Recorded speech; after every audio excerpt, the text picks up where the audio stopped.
Note that even one of his wives confessed that Gana was at the end of his stature, as he reportedly declared that he was tired of fighting.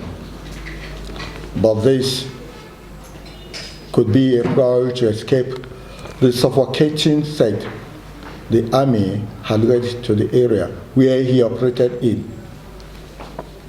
If he was ready to embrace peace and face the consequences for the hundreds of lives he brutally cut short, then he should have approached the military to turn himself in, such that he would have been processed onward for trial instead of handing himself over to the people who were not looking for him.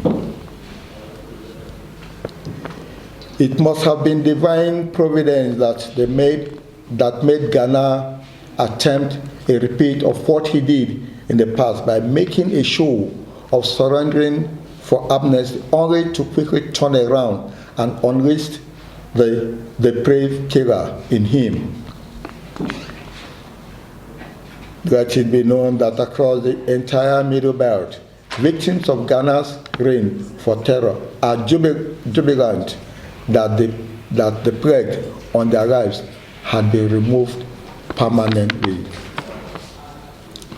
Those outside our region tend to look at Ghana's atrocity within the narrow band of the death that directly attributed to him, without factoring in his other evils.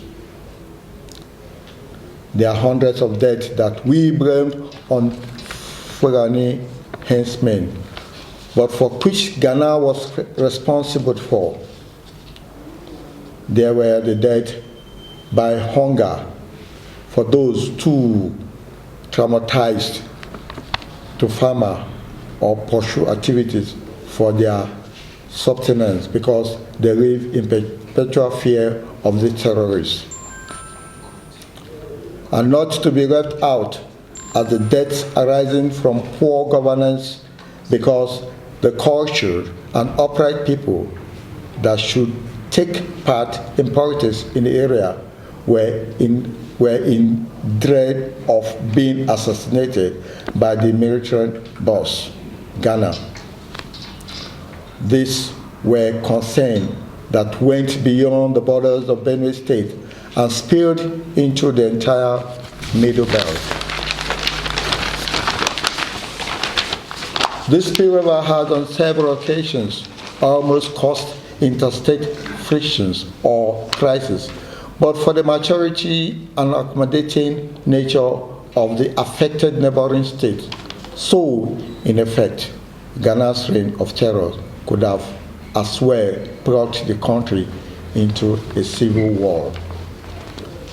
It is therefore unfortunate that some people or leaders of ethnic groups in Nigeria have continued to mock and torment the peace of their fellow citizens by trying to force a false analysis of the killing Ghana on the people. It is shocking that these persons who are out to abuse the thief people by claiming that some people from the majority ethnic group in Benue State and the fifth largest ethnic group in Nigeria collectively prefer that the terrorists were still alive and killing more innocent persons. For the record, Gana was a common, vicious criminal who murdered innocent citizens with no mercy and carried on with this act until the military caught up with him. He had made it to the Benue State capital. He would have either organized his welfare against Nigeria, or he would locate to another jungle that would have taken a military to a longer time to flush him out. Gana's death at the hands of the Nigerian troops, who had almost done everything to keep the country safe and secure, has nothing to do with extrajudicial killing, as those who truly know Gana know that he has possessed diabolical powers which he uses to kill his victim in a twinkle of an eye.